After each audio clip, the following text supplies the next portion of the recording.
Shadrach Cabernet Sauvignon is from the Eden Valley, from a property called Corriton Park, which you're very excited about.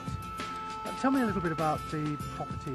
This property being the southern end of the Eden Valley, up in the hills, a lot cooler, and really I was looking for a site to grow Cabernet Sauvignon, and I needed a little bit cooler spot because Cabernet must have good berry fruit sort of characteristics, and we needed to have a site that we could rely on to get this beautiful berry fruit. It's more of a kind of pure fruit character, yeah, pure, isn't it? really, so, exactly. So you're really getting those kind of cassis or creme de la cassis, black currant type of aromas. Exactly, and for premium Cabernet, really high quality Cabernet, it's an ideal site. And well, we're taking a little bit of a punt on it, but we planted in '98. And so it's 10 years old now, and you know, so far the results are, you know, outstanding actually. The palate structure of this wine is very classical. It's got those really fine-grained tannins that you would hope for Cabernet, with a bit of cedar. There's obviously a bit of oak in there. Yeah. Can you tell me a little bit about the winemaking philosophy behind this wine?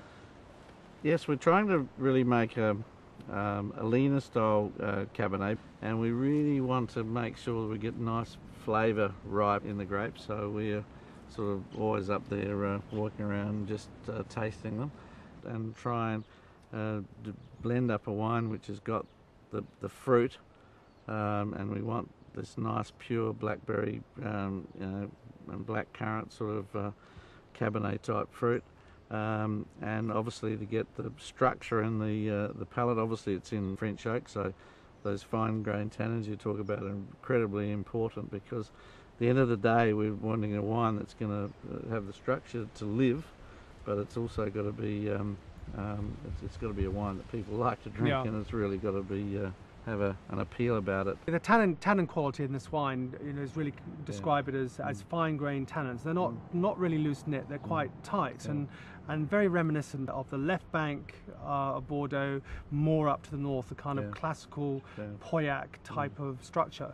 This particular vintage, the 2006, was a very good vintage for the Barossa generally, wasn't it? Yeah, no, we had just beautiful 30-degree days for, you know, 6 weeks in a row. The grapes ripened very slowly, and you had time to actually pick each patch of grapes exactly that's optimum, and you know, they're the sort of things that a winemaker really can't control, but if you get that vintage where the weather is kind to you, boy, that's when you can really make some unbelievable standing parcels of wine. Post vinification, what is your regime for maturation?